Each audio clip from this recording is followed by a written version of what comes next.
ఇప్పుడు ప్రాసలు గురించి మనం విన్నాం కదా. ఆ ప్రాసలు నిన్న కొన్ని విన్నాం మనం. పద్యంలో ప్రాసలు ఎలా వస్తాయి, దాంట్లో క్లిష్టమైనటువంటి ప్రాసలు ఎలా ఉంటాయి అనేటువంటి అంశాలు విన్నాం. దానికి సంబంధించి ఇప్పుడు తర్వాత తరగతిని నిన్న చెప్పినటువంటి క్లాసుని కంటిన్యూషను అష్టావధాని శ్రీ చేపూరి శ్రీరామ్ గారు మనం కంటిన్యూ చేస్తారు. వారిని వేదిక మీదకి రావాల్సిందిగా కోరుతున్నాను.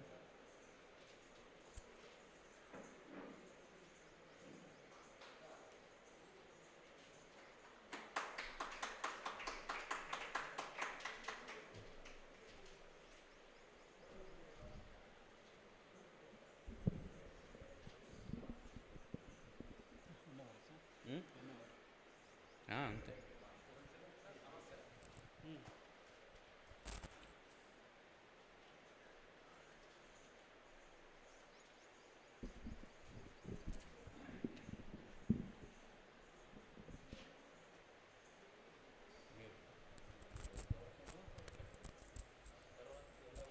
ఉంది కాబట్టి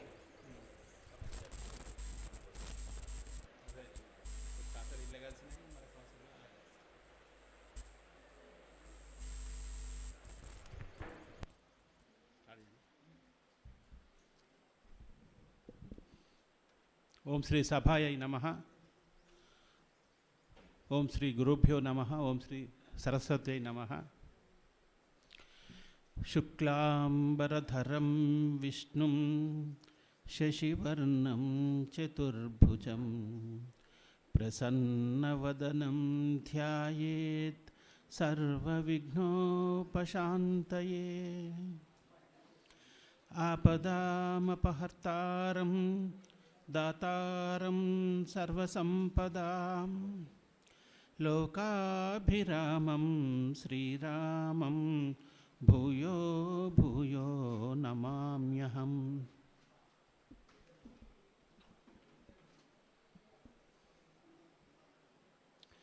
చదువది నాకు నీడ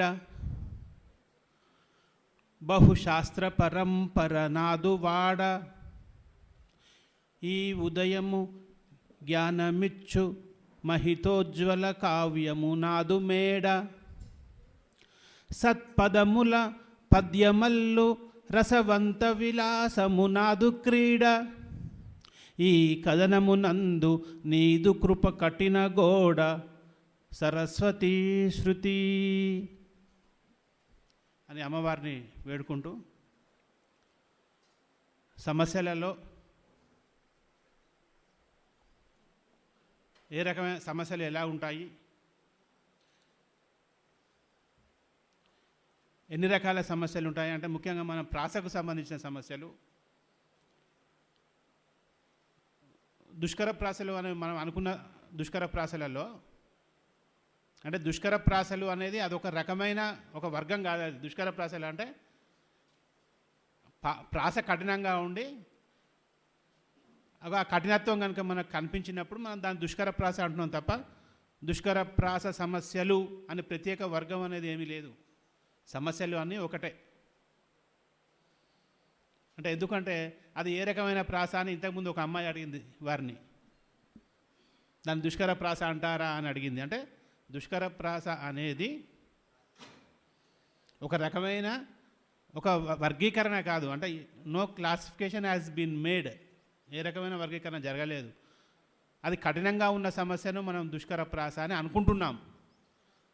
అట్లాంటి సమస్యలు వచ్చినప్పుడు ఏ రకంగా మనం వాటిని పూరించాలో అని కొన్ని ఉదాహరణల ద్వారా చూసాం. అదేవిధంగా ఒక రెండు సమస్యలకు హోంవర్క్ కూడా ఇచ్చాం. చేశారు? ఎవరైనా పూరించారా? ఒకటి పూరిస్తే మీరు చెప్పండి, సార్ చూస్తారు. చెప్తారు, సార్ చెప్తారు, నేను చెప్తా. చూడండి. సంతోషం, ఒక మిత్రుడు చేశారు పూరణ.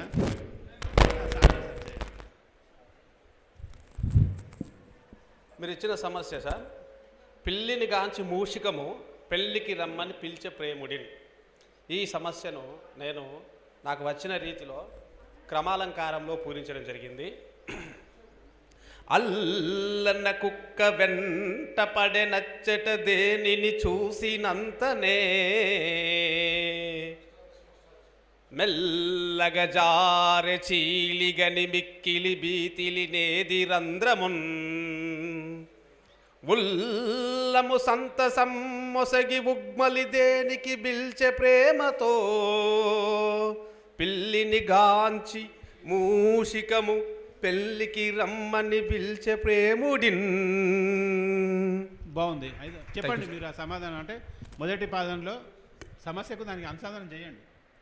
మీరు రాసింది సమస్యకు మొదటి పాదంలో అల్లన కుక్క వెంటపడి నచ్చట దేనిని చూసినంతనే. చూసినంతటే కుక్క దేనిపై వెంటబడింది అంటే సమస్యలో పిల్లిని గాంచి పిల్లిని చూసి వెంటబడిందని. రెండవ పాదంలో ప్రశ్నగా మెల్లగా జారే చీలిగని మిక్కిలి భీతిలి నేది రంధ్రము. ఇక్కడ చీలి అంటే పిల్లి అని అర్థం వస్తుంది. అక్కడ మెల్లగా పిల్లిని చూసి ఏది రంధ్రంలోకి దూరింది అని అర్థం. దాని యొక్క సమాధానం మూషికమని వస్తుంది. మూడవ పాదంలో ఉల్లము సంతసమొసిగి ఉగ్మలి దేనికి పిలిచే ప్రేమతో అంటే మనసులో సంతోషం కలిగి ఒక స్త్రీ ప్రేమతో దేనికి పిలిచింది అంటే పెళ్లికి రమ్మని ప్రేమతో పిలిచిందని పూరించారు. ధన్యవాదాలు చేశారు. మనం అందరం కరతార్థులతో వారిని అభినందిద్దాం. ఈ మొదటి ప్రయత్నమేనా సార్ చేశారా గతంలో పూరణలు? మొదటి ప్రయత్నమేనా గతంలో పూరణలు చేశారా? చాలా మొదటి ప్రయత్నమైనా చాలా అద్భుతంగా చేశారు మిత్రులు. వారికి ధన్యవాదములు. సార్ మీరు కూడా చదవరాదండి మీ పూరణ.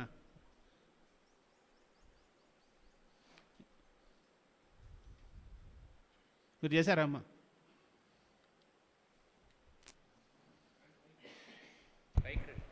మీరు లబ్ధ ప్రతిష్ఠులే. అందరికీ నమస్కారం. నా పేరు పిఎల్ నాగేశ్వరరావు. చిన్న చిన్న పద్యాలు రాస్తూ ఉంటాను. 4 పాదాలు రాస్తే మినిమం ఒక 8 తప్పులైనా ఉంటుంటాయి. ఈ పెద్దలు ఇలాంటి వాళ్ళందరూ సరిచేస్తుంటారు. నిన్న ఇచ్చిన ఒక సమస్య పూర్ణ ధారణ చేయజాలని వధాని నిమిత్తుడు పండితోత్తముల్. ధారణ చేయజాలని వధాని నిమిత్తుడు పండితోత్తముల్. ఇది సమస్య. నేను ఆటోలో వెళ్తూ ఏదో ఛందస్సు పూరించినట్టు రాశాను. ధార అమోఘమై దిశన ధైర్యములందున చక్రవర్తి అయి సారము గల్గు కావ్యసుధ సంద్రపు లోతుల మునిగి తేలుచున్. సారము గల్గు కావ్యసుధ సంద్రపు లోతుల మునిగి తేలుచున్. తీరుగా గ్రంథరాజ్యముల తెన్గున వ్రాయుచు శాస్త్ర దోషమవు ధారణ చేయజాలని వధానని మిత్తురు పండితోత్తముల్. స్వస్తి. బాగుంది. చక్కని పురాణ.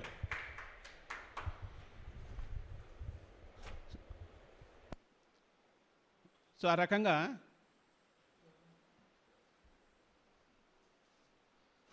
దుష్కర ప్రాసలు అనబడే వాటికి సమస్యల్లో కొన్ని పురాణాలు చూసాము.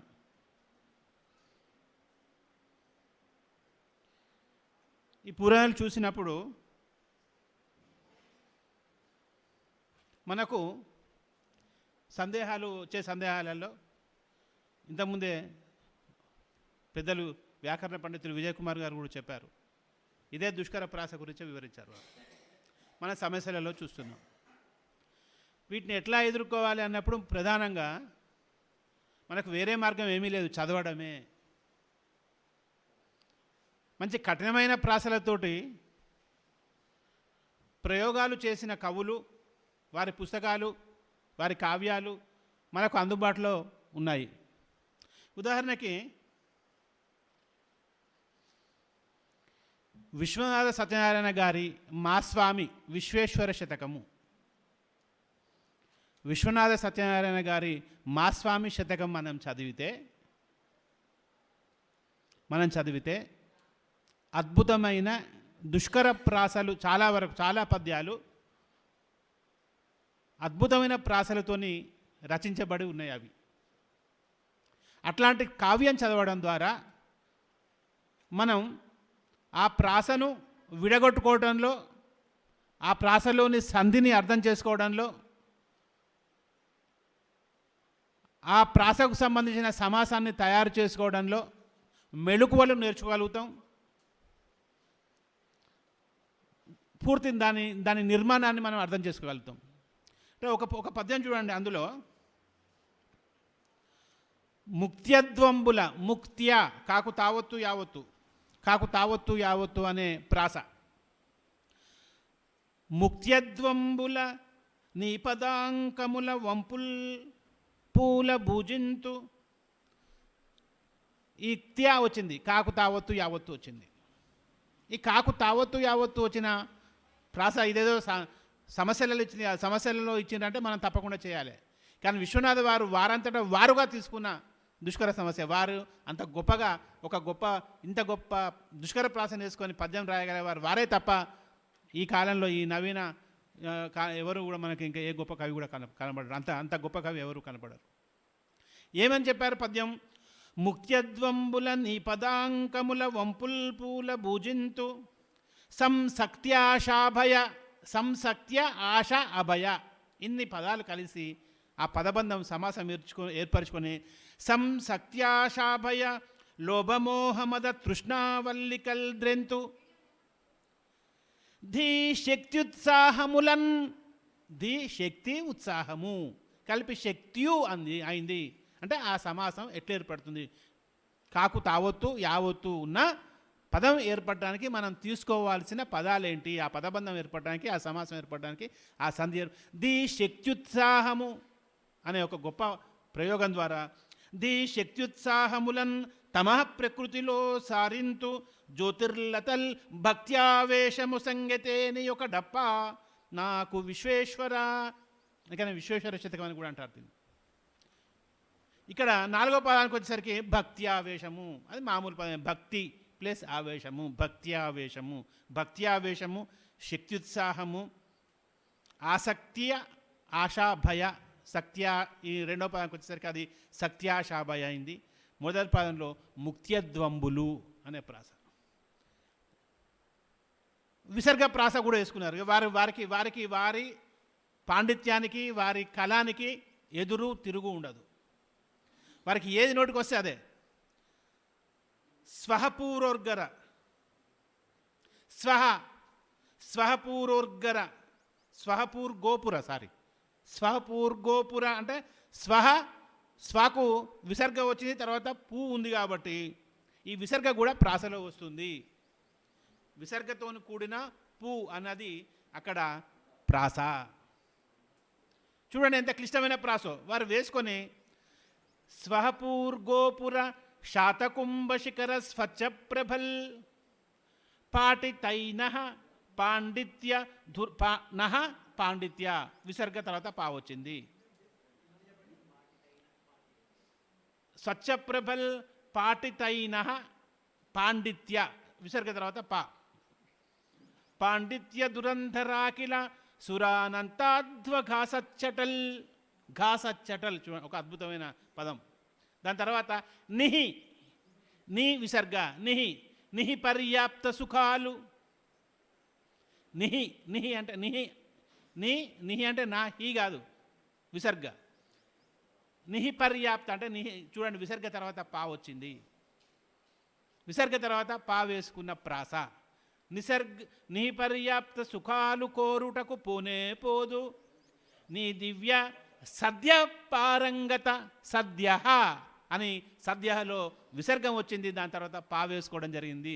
సద్య పారంగత అంటే విసర్గతతో కూడిన పా అనే అక్షరంతో ప్రాస చేయడం వల్ల ఆ ప్రాసకు సంబంధించిన పదాలన్నీ వారు ఏ విధంగా అందిపుచ్చుకున్నారో మనం ఆ పద్య నిర్మాణం ద్వారా చదువుకోవచ్చు. అంటే ఉదాహరణకు చెప్పాను నేను, ఎందుకు వీరు తీసుకున్నాను అంటే ఉదాహరణకి మనకు క్లిష్టమైన ప్రాసలకు సంబంధించిన వివరాలు ఎవరు రాశారు, ఎక్కువగా ఎవరు రాశారు, ఈ కాలంలో మనకు అందుబాటులో ఉన్నవి ఇవి అన్నప్పుడు మనకు ఖచ్చితంగా ఈ విశ్వనాథ వారి మాస్వామి శతకం మనకు అవసరం వస్తుంది.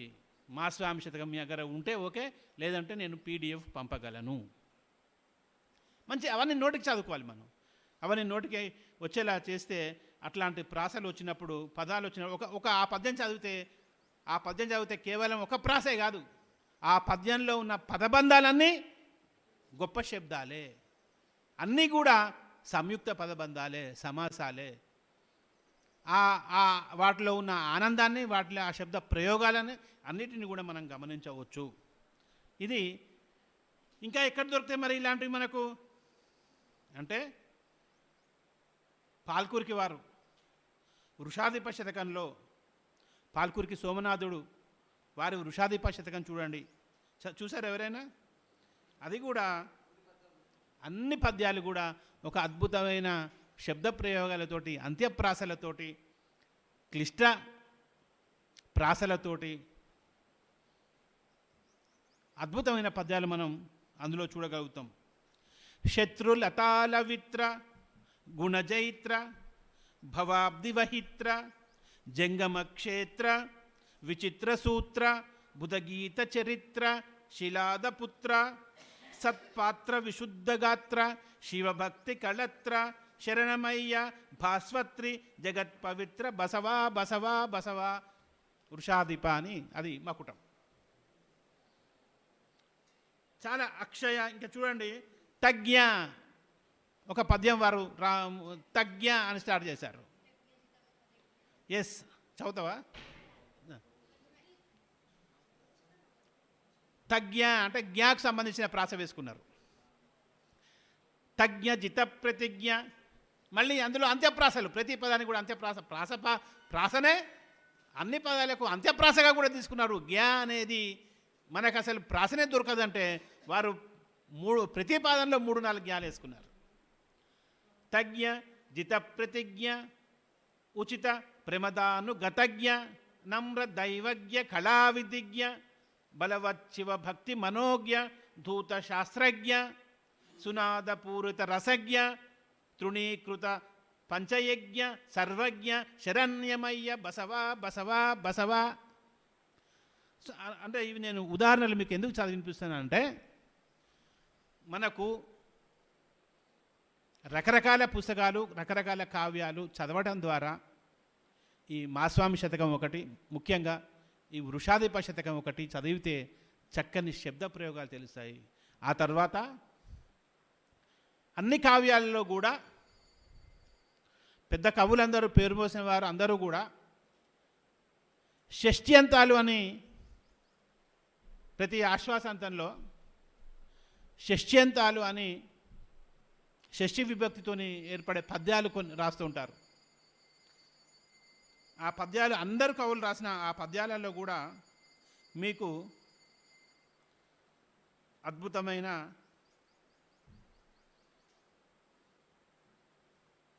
పద్యాలు దొరుకుతాయి.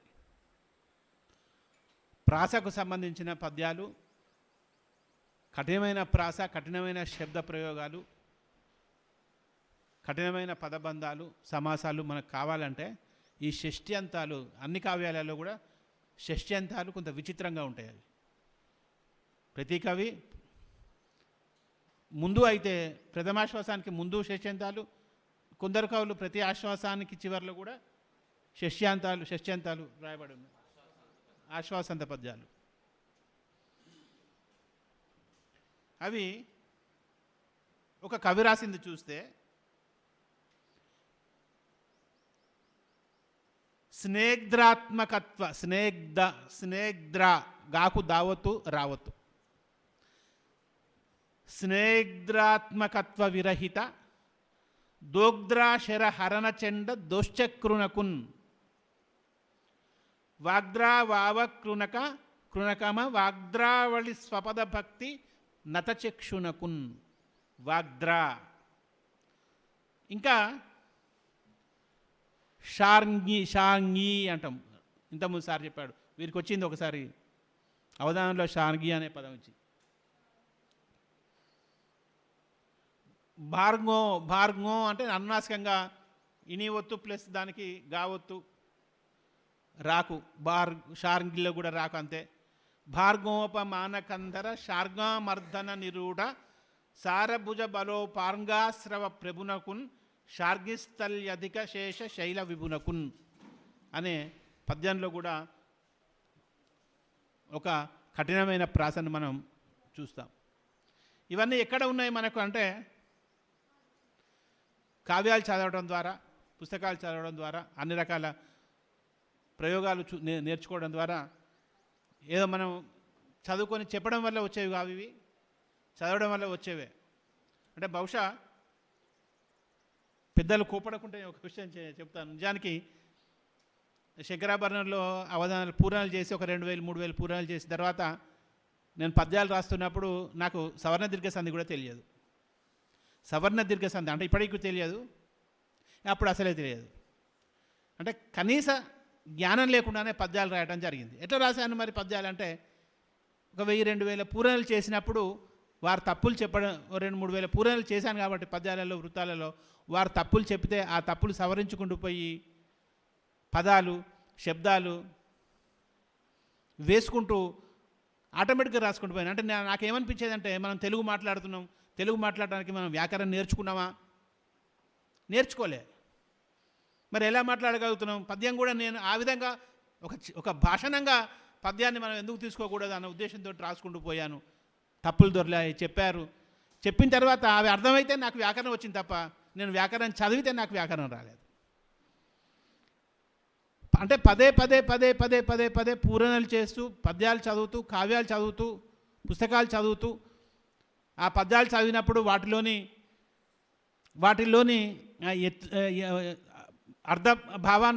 భావాలను అర్థాలను అర్థం చేసుకుంటూ స్వారస్యాన్ని గ్రహించుకుంటూ పోయి ప్రయత్నం చేశాను తప్ప వ్యాకరణం అంటే వ్యాకరణం నేర్చుకోవద్దని కాదు. వ్యాకరణం నేర్చుకోవద్దంటే అది నేను క్షంతవ్యని కూడా కాదు.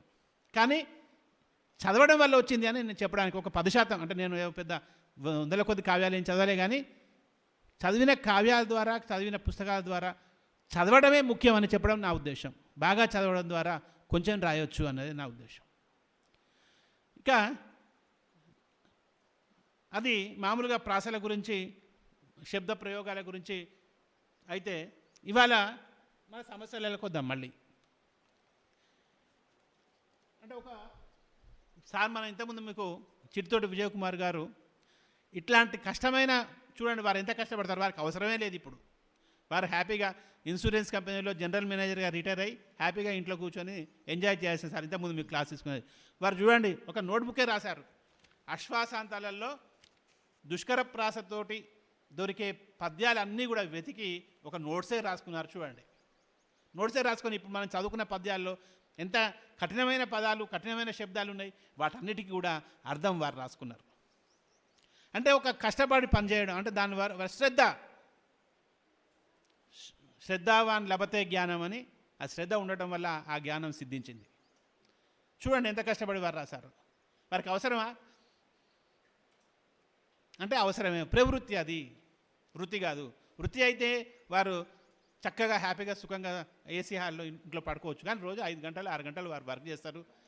సంస్కృతం క్లాస్ తీసుకుంటారు, స్టాటిస్టిక్స్ క్లాస్ తీసుకుంటారు, మ్యాథ్స్ ఒలింపియాడ్ క్లాస్ తీసుకుంటారు. ఇన్ని రకాల బహుముఖ ప్రజ్ఞాశాలి వారు చిట్టితోటి విజయ్ కుమార్ గారు. అంటే ఈ రకంగా వర్క్ చేయడం వల్ల ఆ నాలెడ్జ్ వచ్చింది వారికి. ఉత్తగా కూర్చుంటే రాలేదు. అంటే మనం అందరం, నేను కూడా మీ ద్వారా నీ చెప్పడం ద్వారా స్ఫూర్తి పొందడానికి ప్రయత్నం చేస్తాను. నేనేం బాగా ఏమీ చదవలేదు. నేను నిజంగా నాకు కూడా సిగ్గు అనిపిస్తుంది అప్పుడప్పుడు, ఏం చదవకుండానే నేను పద్యాలు రాస్తున్నాను, అట్లాగో ఇట్లాగో ఇబ్బంది అనుకుంటా మనసులో. సరే, ఇలా మీకు చెప్పడం వల్ల కొంత స్ఫూర్తి పొందుతా, కొంత చదివి చెప్పడానికైనా చదవాల్సి వస్తుంది కానీ ముందుకు వచ్చి చెప్పడం తప్ప ఏదో బాగా పరిజ్ఞానం ఉండో పాండిత్యం ఉండో కాదు. ఈ సమస్యలలో నిన్న చూసాం. అంటే ఈ సమస్యలన్నింటినీ కూడా అన్నీ క్లిష్ట సమస్యలే కాకుండా ఒక చోట ఒక సమస్య మామూలుగా వీటిని పద సమాస వాక్య చమత్కృతి అని వర్గీకరించిండ్రు సివి సుబ్బన్న శతావధాని గారు. పద సమాస వాక్య చమత్కృతి. వారి సమస్యలన్నింటినీ కూడా కొన్ని రకమైన వర్గీకరణలు ఇచ్చిండు. అంటే ఆ వర్గీకరణలు అనేవి నిర్దిష్టమైనవి కాదా అవునా అనేది మనం ఆలోచించకుండా వారు చేసుకున్న ఒక వర్గీకరణ అది. ఆ పద్యం, ఆ సమస్యలోని క్లిష్టతను, సమస్యను పూరించే విధానాన్ని బట్టి వారు వాటిని ఏమన్నారు? పద సమాస వాక్య చమత్కృతి. ఈ పద సమాస వాక్య చమత్కృతికి ఒక అక్షరం, కేవలం ఒక అక్షరం మనం కలపడం వల్ల ఆ సమస్యను పూరించగలుగుతాము. ఎట్లా? ఉదాహరణకి చూడండి, గరుడు గణపతికి తండ్రి గావలె సుమ్మి.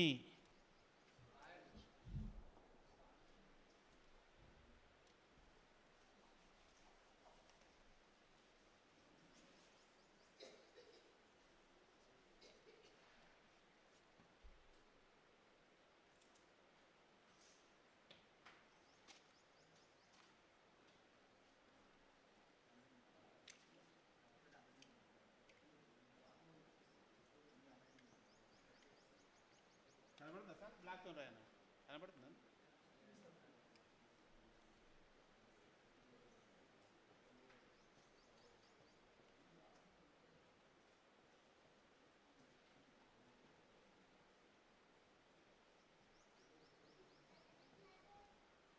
కందపదంలో ఇవ్వబడ్డ సమస్య. గరుడు గణపతికి తండ్రి కావలె సుమ్మి జుమ్మి సమితులు. గరుడు గరుడు గణపతికి గరుడు అంటే గరుత్మంతుడు అనుకుందాం. గణపతికి ఎట్లా తండ్రి అవుతాడు? అయ్యే అవకాశం లేదు. ఇలాంటి వాటిని కేవలం ఒకటే అక్షరం చేర్చడం ద్వారా ఎట్లా చేశారు పూరణ దీన్ని? సూపర్. ఇక్కడ దీని మూడో పాదంలో చివరి అక్షరం సా అని పెట్టుకొని సాగరు గుడు గణపతికి అంటే ఉడు గణపతి. ఇక్కడ ఇది ఏమైంది? ఉడు గణపతి అయింది. ఉడుగణము అంటే ఏంది? నక్షత్ర సమూహం. వాటికి అధిపతి ఎవరు? చంద్రుడు. అంటే సాగరుడు చంద్రునికి తండ్రి అని అర్థం. సాగరుడు చంద్రునికి తండ్రి అవుతాడా కాడా? అవుతాడు. చంద్రుడు సాగరం నుంచే కదా జన్మించింది. కాబట్టి చూడండి, ఇంత పెద్ద సమస్య, అర్థం కాని సమస్య. గరుడు గణపతికి తండ్రి కావలె సుమ్మి అనే ఇంత పెద్ద సమస్య ఒకే ఒక అక్షరం. సాగరుడు గణపతికి అంటే సాగరుడు ఉడు గణపతి. ఉడుగణాలు, ఉడుగణం అంటే నక్షత్రలోకం, తారాలోకం, తారలు, ఇవన్నీ కూడా ఈ ఈ ఈ నక్షత్ర గణాలకు అధిపతి గణపతి అంటే. నక్షత్ర గణాలకు అధిపతి ఎవరైతాడు? చంద్రుడు అవుతాడు. కాబట్టి దీని అర్థం అంతా చంద్రుడు అయింది. ఉడు గణపతి అంటే చంద్రుడు అయింది. పైన సాగరుడు చంద్రునికి తండ్రి అయిపోయింది సమస్య. ఇలా ఒకటే అక్షరం వేసుకోవడం ద్వారా పూరణలు చేయడాన్ని వారు ఏ విధంగా వర్గీకరించారంటే పద సమాస వాక్య చమత్కృతిగా వార్తాన్ని పెట్టింది. ఇట్లాంటివి చాలా ఉన్నాయి. క్రోడమును గ్రహించి పిల్లి గొబ్బున బాలెను. క్రోడము అంటే మామూలుగా తల్లి. క్రోడమును గ్రహించి పిల్లి గొబ్బున బాలెను. ఒక పిల్లి పందెం పట్టుకొని వెళ్ళింది. మరి క్రోడము అన్నప్పుడు మనం దాని ముందర ఏం అక్షరం పెట్టిండ్రు? చిక్రోడము ముందర చీపెట్టే. చిక్రోడం అంటే ఉడత. పిల్లి ఉడత పట్టుకోగలదు. పిల్లిని పట్టుకోలేదు కదా, పందెం పట్టుకోలేదు కదా. అందువల్ల ఈ చిక్రోడం అని ఒకటే అక్షరం. ఇక్కడ సాగరుడుకు సా ఎట్లయితే పెట్టామో ఇక్కడ చిక్రోడం కలిసి పెట్టడం వల్ల చూసారంటే ఒకటే అక్షరం మనం కలపడం ద్వారా ఆ సమస్య యొక్క అసంబద్ధతను, అనిశ్చితిని తొలగించగలుగుతాము. ఆ రకంగా పశులను గోల్చేటి వారి కప్పుట అరుదే భద్రంబులు ఎల్లప్పుడూ. పశులను గోల్చేటి వారికి అంటే పశువులను గొలిచే వారికి భద్రం అవుతుంది. ఒకటి అక్షరం పెట్టే చూద్దాం. చెప్పండి, అందరికి ఊహించవచ్చు. అందరికి తా పశువులను, తా అనే ఒకటి అక్షరం పెట్టడం వల్ల తా పశువులు అంటే మూడు ఋషులను గొలిచిన వారికి. సో అట్లాగా ఇవి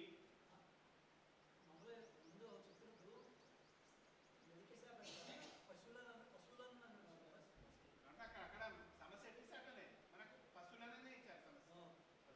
సాలిని గొలిచిన పుణ్యం అప్పు కదా అని ఒక సమస్య ఉంది. సానిని గొలిచిన పుణ్యం అప్పు కదరా అని ఒక సమస్య ఉన్నది. సాని అంటే మామూలుగా వేష అనుకుంటాం. ఎట్లయితుంది? ఆమె గొలిస్తే పుణ్యం ఎట్టు వస్తుంది అంటే మూడో పదాలు ఏం చేసినాం మనం ఇక్కడ? కైలాస వాస నిన్ గొలిచిన అంటే సాని అంటే ఎట్లయిపోయింది అంటే ఒక ఉదాహరణ చెప్పాను. కైలాస వాస లేకపోతే భద్రగిరి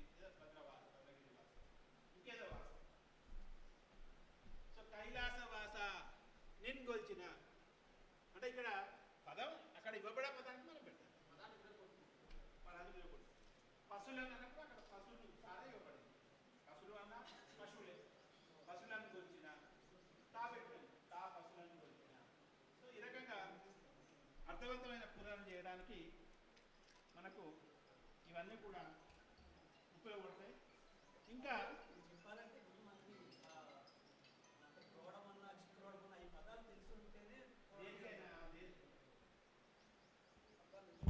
దేనికైనా కూడా మనకు పదాలు ఆ మాత్రం జ్ఞానం, పదప్రయోగాలు, పదాలు, అర్థాలు, అందుకోసమే వారు చెప్తున్నారు నిఘంటువు చదవండి, నిఘంటువులు చదవండి. మనం అందరం అవి చదువుకున్నప్పుడే పద్యాలు చదవండి. నిన్న ఏం చెప్పారు గరికెపాడు వారు, కనీసం 1000 పద్యాలు రావాలి. వెరీ గుడ్, చదువురా వచ్చే ఇక్కడ వచ్చి మీరు చదవండి.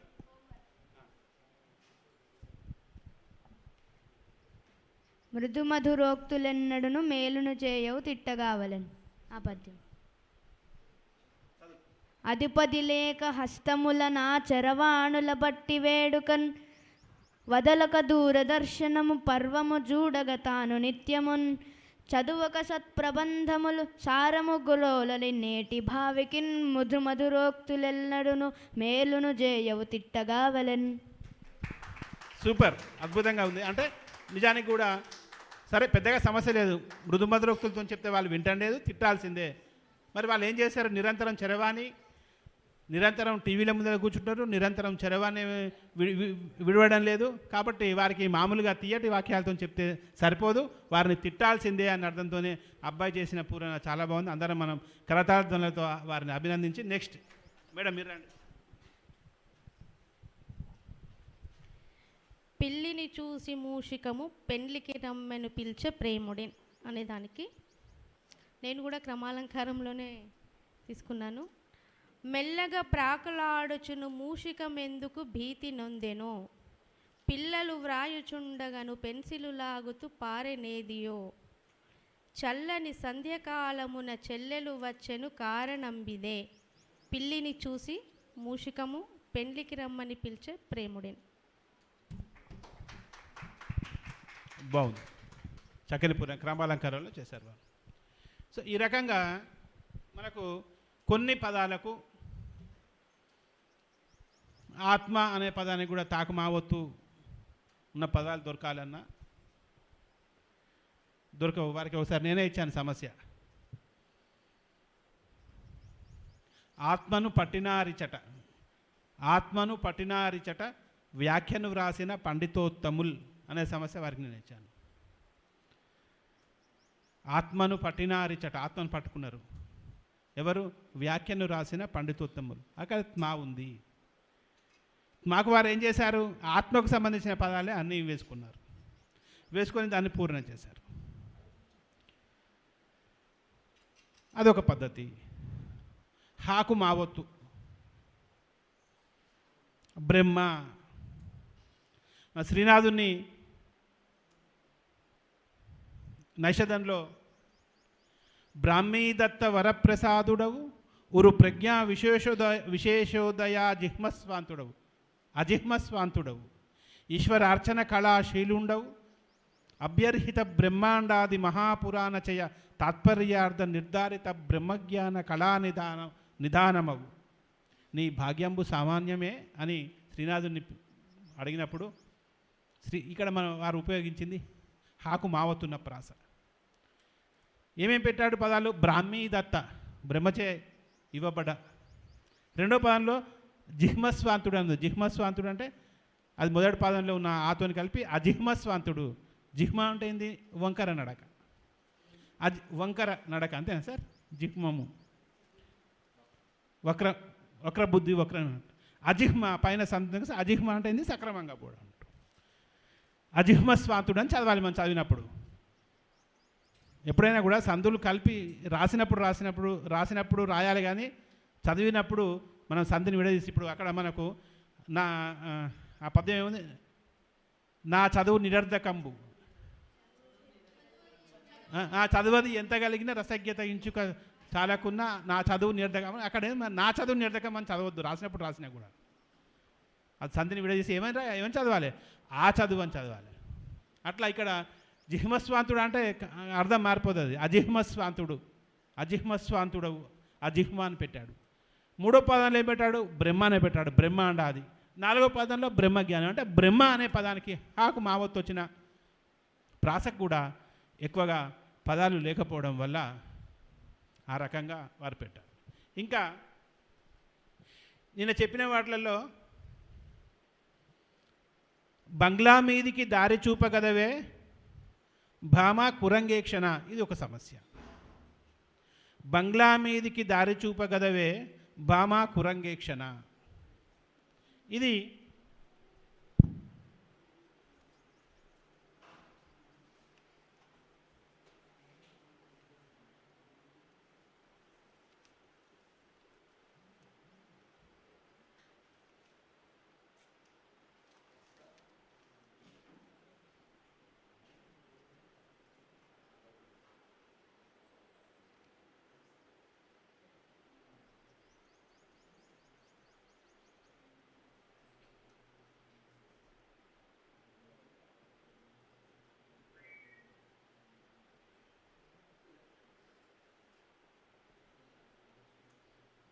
బంగ్లా అంటే ఇక్కడ ఇది ప్రాసెస్. అనుస్వారం కాకుండా బిందు పూర్వక గ్లా. బంగ్లా మీదికి దారి చూపగలవే భావం ఏం లేదు, అందులో సమస్య ఏం లేదు. ఆ సమస్యకు సంబంధించిన భావ వైచిత్ర్యమో లేకపోతే అర్థవంతంగా లేదా లేకపోతే మనకు అది అసంబద్ధంగా ఉందా, అసంబద్ధంగా కూడా ఏం లేదు. బంగ్లా మీదకి దారి చూపెట్టమని అడిగింది. అందులో పెద్ద కృష్ణుడు రావణుని చంపిండు, లేకపోతే రావణుడు శివుని చంపిండు, అట్లాంటి అర్థభేదంలో లేకుంటే వ్యతిరేకతతో లేకుంటే అసంబద్ధతతో కూడా లేదు. మామూలు బాధనే. ఇక్కడ వచ్చే సమస్య ఏంటంటే కేవలం ప్రాసతోని మాత్రమే. సో బంగ్లా మీదకి శ్రీగిరి చిన్న బసవ శాస్త్రి అనే అవధానం తప్పదు. ఇట్లాంటి వాడికి అందజేసి వేసుకుంటే తప్పదు. ఇంగ్లాండేగి పరీక్ష పాస్ అయితే అనే అన్య దేశంలో ఇంగ్లాండ్ అనే అన్య దేశం. ఇంగ్లాండేగి పరీక్ష పాస్ అయితే నాకు ఈ వీట ఉద్యోగమా ఆంగ్లాచారం నెత్తికెక్కినట నా అర్థాంగమా లేదు. గ్లౌ సంగ్లానిన్, ఇది మాత్రం తెలుగు పదమే. గ్లౌ సంగ్లానిన్ సంగ్లా అనే ప్రాస. గ్లౌ అనేది రెండో పదం చివరి పదం, కింద సంగ్లానిన్. గ్లౌ సంగ్లానిన్ పరిహించజాల చెలి నీ సాన్నిధ్యం చేరేదని బంగ్లా మీదికి దారి చూపగలరు అని ఇక్కడ ఈ బంగ్లా అనే ప్రాసను పూరించడానికి వారు ఇంగ్లాండ్ ఉపయోగించుకున్నారు, ఆంగ్లాచారాన్ని ఉపయోగించుకున్నారు, సంగ్లాని గ్లౌ సంగ్లాన్ని ఉపయోగించుకున్నారు. ఆ తర్వాత అంటే మనం ఆ చమత్కారంగా అందులో చమత్కారం గురించి వారు చెప్పినప్పుడు ప్లస్ అర్థవంతంగా ఉంది, ప్లస్ సమస్యకు ఔషధివంతంగా పూరించడానికి అవకాశం. ఇది ఒక రకమైన సమస్య. ఇంకా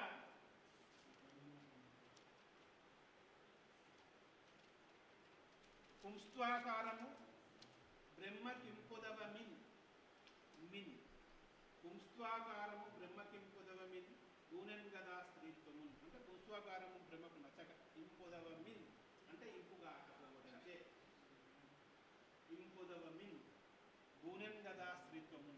పురుషాకారం తనకు నచ్చక స్త్రీత్వము తీసుకున్నాడు బ్రహ్మ అన్నది. ఇది ఒక సమస్య.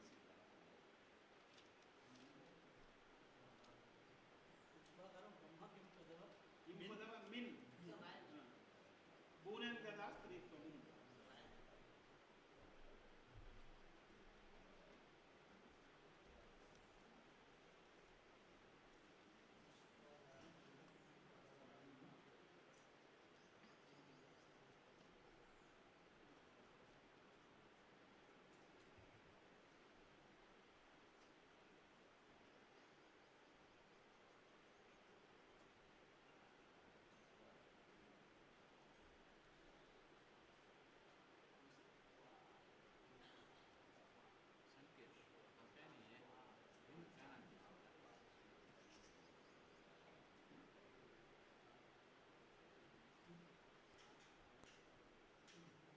దీనికి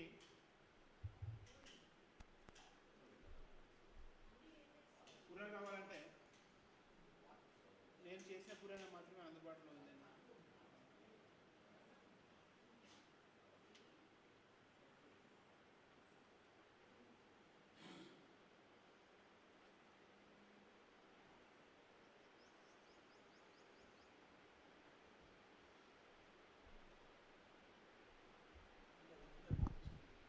దీనికి ఈ సమస్యకు నేను చేసిన పూరణ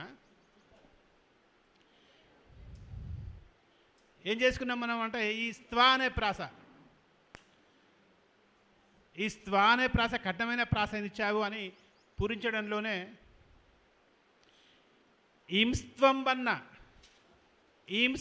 ఈంస్త్వంబన్న మహాకఠోర ప్రాస నిడ, ఈంస్త్వంబన్న మహాకఠోర ప్రాస నిడ సందేహంబు లేదెచ్చటన్ పుంస్త్వంబన్నను పూరుషాలికిలలో పూర్ణత్వమై సత్వమై పుంస్త్వ స్త్రీ అను భేదభావములు సంపూర్ణంగా వీడ ఏ పుంస్త్వాకారము బ్రహ్మ కింపుదవమిన్ బూనెన్ గదా శ్రీత్వమున్ అని ప్రశ్నగా తీసుకున్నాం. ప్రశ్నగా అంటే చూడండి మరోసారి, ఈంస్త్వంబన్నను మహాకఠోర ప్రాసనిడ సందేహంబు లేదెచ్చటన్. ఈంస్త్వం అని నువ్వు ఇచ్చిన సమస్య, స్త్వం అనే బిందుపూర్వక స్త్వాతోటి మహాకఠోర ప్రాసన ఇచ్చినా కూడా మాకు ఎట్లాంటి ఇబ్బంది లేదు.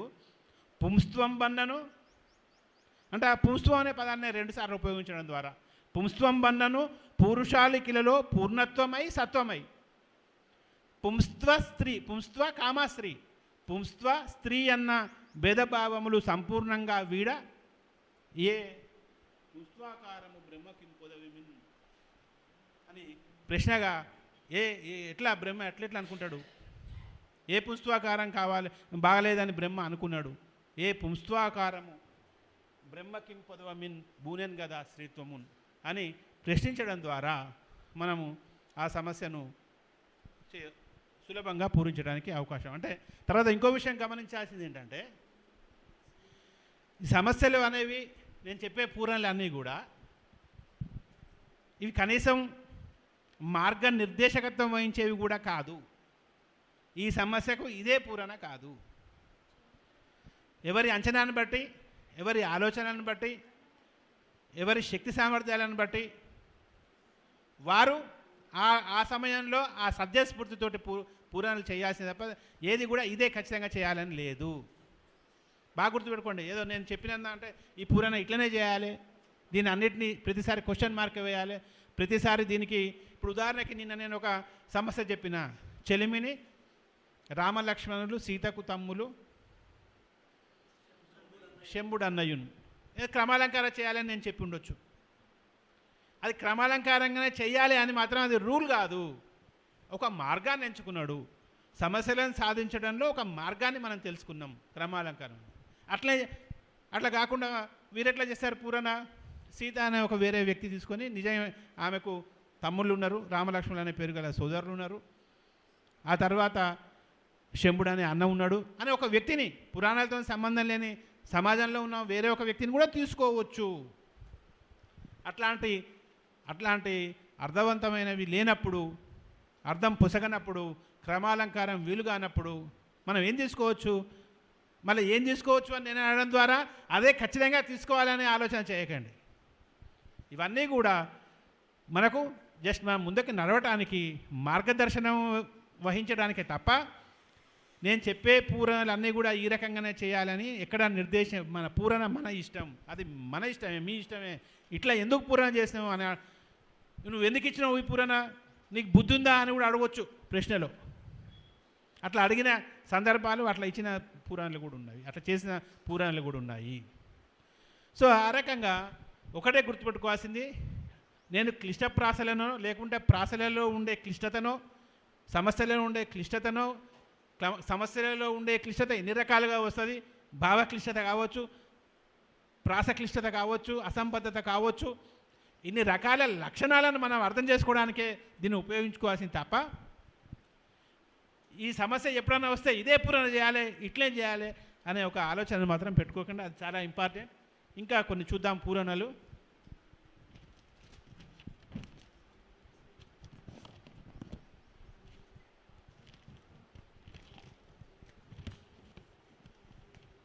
తర్వాత జగద్వ్యాప్తములయ్యే నిరులు, ఇది ఇంకొక రకమైన సమస్య. అంటే ఇక్కడ ఈ సమస్యలో చూడండి,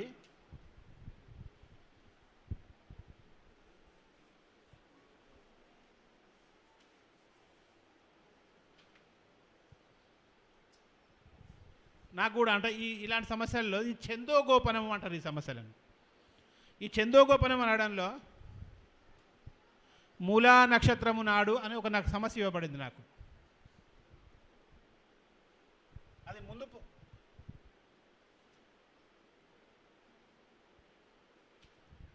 నాకు ఇచ్చిన సమస్యలో మొదటి పదబంధం ఇది. అంటే పూర్తి సమస్య నాకు గుర్తు రావట్లే, కానీ అది ముందు ఇది మూలా నక్షత్రము.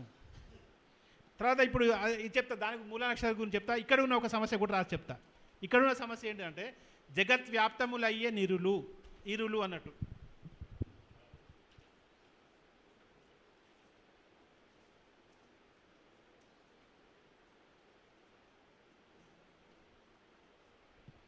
జగద్వ్యాప్తములయ్యే నిరులు కరకరుడుండన్.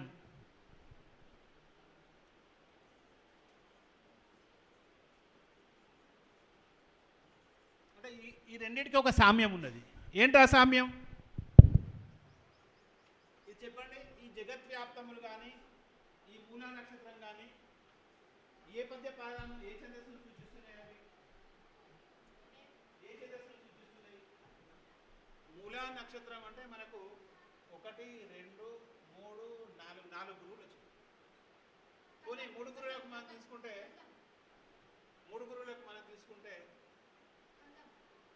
ఆ తర్వాత గురువు వచ్చే కథానికి సంబంధించి వృత్తానికి సంబంధించి జగద్వ్యాప్తులు అయ్యే ఇరులు ఇట్లాంటి వాటిని మనం ఏమంటామంటే ఛందోగోపనము అంటున్నాం. అంటే ఛందస్సు గోపనంగా ఉంచబడింది. అంటే సమస్యను కూడా ఛందోగోపనంలో అప్పుడు మనం ఏం చేసుకోవాలంటే ఇక్కడ ఇది అనేది 3వ పాదంలో చివరికి రాసుకొని లా నక్షత్రం అని పెట్టుకొని మనం పద్యాన్ని నా ప్రాసదం పూరించాలి. లా ప్రాసదం కాదు, పద్యాన్ని మనం నా ప్రాసదం పూజించాలి. మూల నక్షత్రము. అప్పుడు ఇక్కడ ఈ 3 కూడా గురువులు అవుతాయి. తర్వాత ఇక్కడ మసజస తటగా, ఇది మగణము, మసజస తటగా, మసజస తటగా గణాలు ఏ పద్యాలు? శార్దూల పద్యాలు. ఇది శార్దూలమైంది. ఇది ఛందోగం. అంటే సమస్య ఇచ్చినప్పుడే ఛందోగోపనంలో ఇవ్వబడతాయి. ఇక్కడ నేను ఇంకా ఒక అక్షరం ఇచ్చాను. ఇంకా కొందరు 2 అక్షరాలు కూడా 3 అక్షరాలు కూడా ఛందోగోపనంలో ముందిస్తారు. అప్పుడు మనం దాన్ని అక్షరాలు ఎక్కువైతే అప్పుడు సమస్యలో అక్షరాలు లేదా గణం ఎక్కువైతుంది. అయినప్పుడు ఏం చేయాలి? మన సమస్యను కూడా దాన్ని నీట్గా చేసుకోవాలి. సమస్యను కూడా పద్ధతి ప్రకారం పేర్చుకొని అధికమైన అక్షరాలను ముందు పంపుకోవాలి. ఈ జగద్వ్యాప్తములు అయ్యే ఇరులు కరకరుడు ఉండను. ఎవరు కరకరుడు అంటే తీక్ష్ణమైన కిరణాలు కలవాడు. ఎవరు? సూర్యుడు. ఇరులు అంటే చీకట్లు. జగద్వ్యాప్తములయ్యే అంటే చీకట్లు జగత్తంతా వ్యాపించినాయి. ఎప్పుడు? కరకరుడు ఉన్నా కూడా. ఇది కూడా ఇలాంటి ఛందోగోపనానికి సంబంధించిందే. ఇది కందపద్యంలో ఒక అక్షరం ఎక్కువ అవుతుంది దీనికి.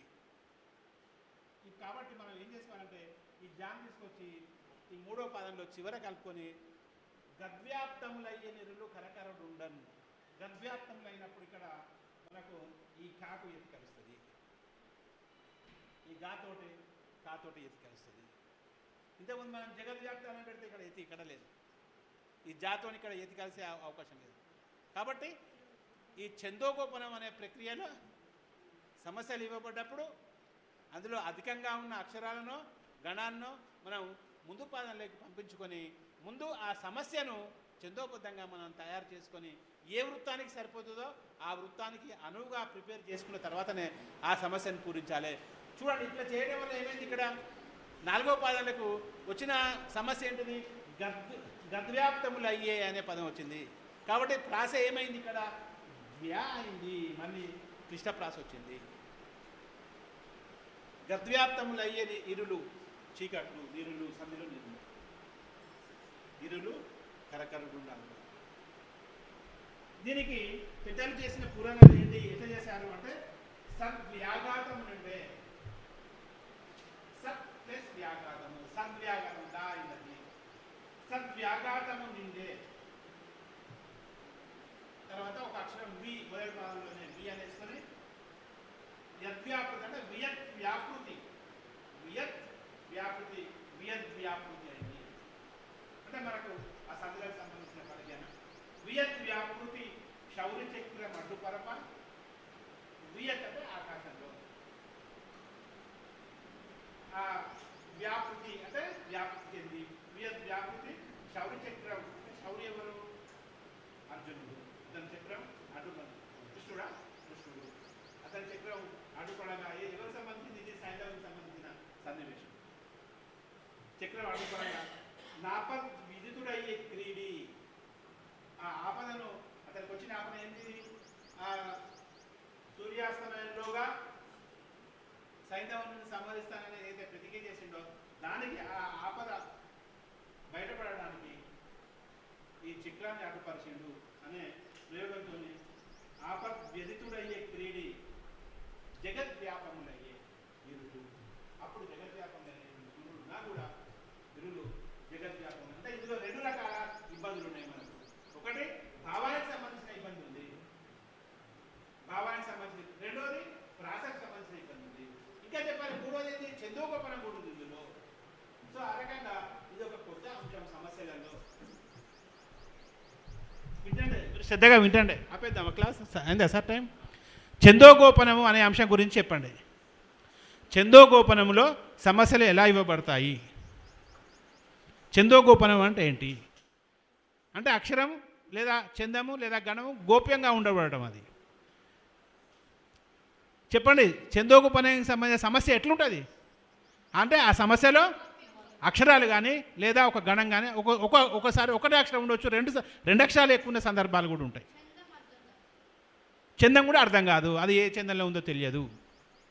అది ఏ చందంలో ఉన్నదో తెలియదు, దానికి యతి కూడా, ముందు అక్షరానికి యతి కూడా ఉండదు.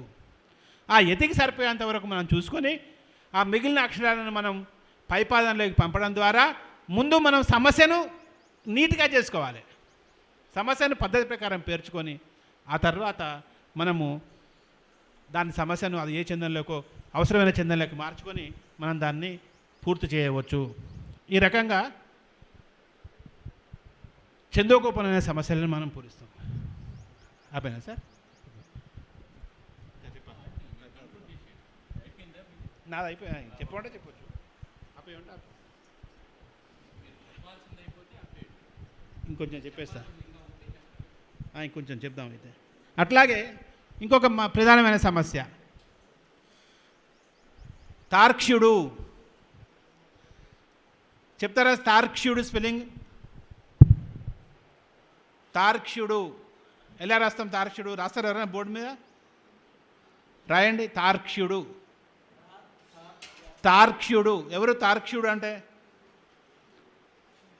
రెండు పురాణ పాత్రలకు ఆ పేరు ఉంది, ఇద్దరున్నారు తార్క్ష్యుడు అన్నదమ్ములు. గరుత్మంతుడు ఇంకా వారి సోదరుడు ఎవరు?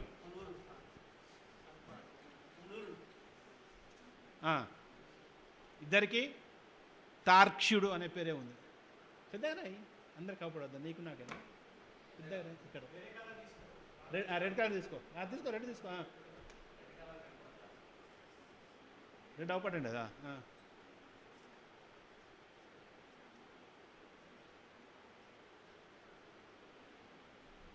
తార్క్ష్యుడు అని రాశాడు. ఇది రైటేనా? ఇది సరి అయినదేనా? ఎవరు రాశారు మరి? మీరు రాయండి, రాయండి ఎవరైనా.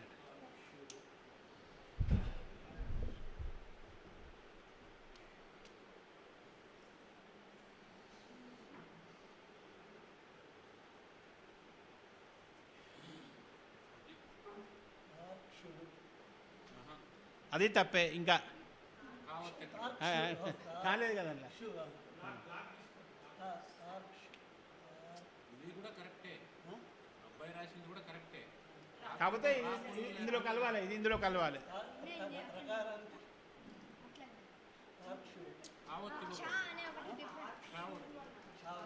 క్షావత్ ఇవ్వాలి, ఇస్తే తార్క్షుడు. రాకు క్షావత్ ఇవ్వాలి. క్షావతి, అంతే. యావతి.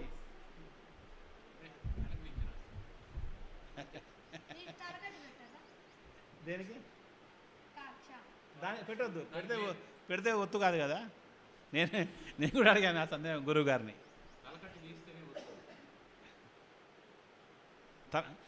రాకు కొమ్ముంది కాబట్టి రు క్షు, తర్వాత క్షావత్తు, యావత్తు. తార్క్ష్యుడు.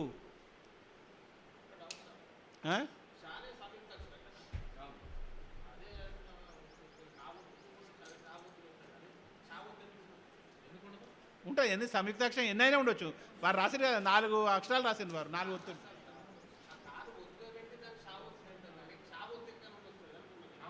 క్షావత్ ఉంటుంది. ఎందుకు లేదు?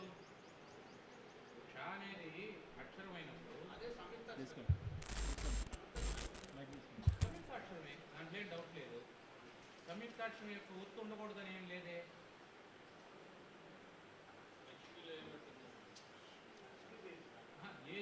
జ్యోత్స్న, కర్మ ఉంది సార్, కర్మ ఉందనుకోండి, రాక్ మా అవుతుంది కదా, కర్మ ఉంది కదా, దానిపైన ఉండేటువంటి కలకట తీసేసినాం అనుకోండి, పెరుమ్మ అవుతుంది. అప్పుడు అది పొల్లు, దాన్ని వాడుకుంటాం అంతే. దాన్ని ఒత్తుగా వాడుకుంటాం అంతే. సో ఇది తార్క్ష్యుడు. సమస్య ఏంటిది? తార్క్ష్యుని జూచినంత రఘునాథుని పాములు విడిపోయగా. రఘురాముడు బంధించబడి ఉన్నాడు పాములతో, ఆ పాములు విడిపోయినాయి. లేదా రఘురాముని చూచి తార్క్ష్యుని జూచినంత రఘునాథుని పాములు విడిపోయగా అంటే భావము లేదు, అర్థము తెలియదు, దుష్కర ప్రాస, పూర్తిగా అసంబద్ధం, కేవలం అనిశ్చితి తప్ప వేరే ఏమీ లేదు, అసంబద్ధత తప్ప వేరే ఏమీ లేదు. దీనికి పదాలు ఎట్లా ఏర్పడి నేను పద్యం చెప్తాను. వార్క్ష్యవరుల్, వార్క్ష్య అంటే మళ్ళీ ఇదే రా క్షావత్తు యావత్తు. వార్క్ష్యవరుల్, వార్క్ష్య అన్నది వృక్షము నుంచి వచ్చిన పదం. వార్క్షవరుల్ విషన్నులై వందురుచుండగా నింగి నుండి దైదీర్ఘ్యము చేత వచ్చి తన దట్టపు రెక్కలు విచ్చి దైదార్క్ష్యము చేత వచ్చి తన దట్టపు రెక్కలు విచ్చి సర్ప జైగాక్షమునన్ ధరాస్థలికి గ్రక్కున డిగ్గగా వచ్చు నాతనిన్ తార్క్షుని జూచినంత. తార్క్షుని జూచి అంటే తార్క్షుడు ఎట్లా వచ్చాడనే దానికి చెప్పబడింది. మొదటి పాదంలో వార్క్ష్యవరుల్, రెండవ పాదంలో దైదార్క్ష్యము, మూడో పాదంలో జైగార్క్ష్యము, జై అనేది మూడో పదంలో, నాలుగో పదంలో గార్క్ష్యము. ఈ రకంగా వారు పూరించడం జరిగింది. ఈ రకంగా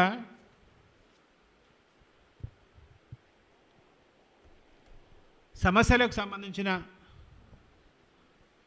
అంటే నేను నిన్నటి నుంచి చెప్పాల్సిన అంశం కంక్లూడ్ చేస్తే మనకు ఈ సమస్యలకు సంబంధించినంత వరకు వర్గీకరణలు పెద్దవారు వర్గీకరణలు చేశారు. ఏ సమస్యను ఏ రకంగా 5-6 రకాలు. అవధాన విద్య అనే పుస్తకం చదివితే సివి సుబ్బన్న గారు అవధాన విద్యకు సంబంధించిన పుస్తకాన్ని రచించారు. పీడిఎఫ్లు అందుబాటులో ఉన్నాయి, ఆన్లైన్లో చదవచ్చు. మనం అర్థం చేసుకోవాల్సింది, నేను తీసుకున్న అంశం దుష్కర ప్రాసలకు సంబంధించింది కాబట్టి దుష్కర ప్రాసలు అనేది అదనంగా ఎదురవుతున్న సమస్య. అసలు సమస్య అనేదే భావయుక్తంగా ఉండదు,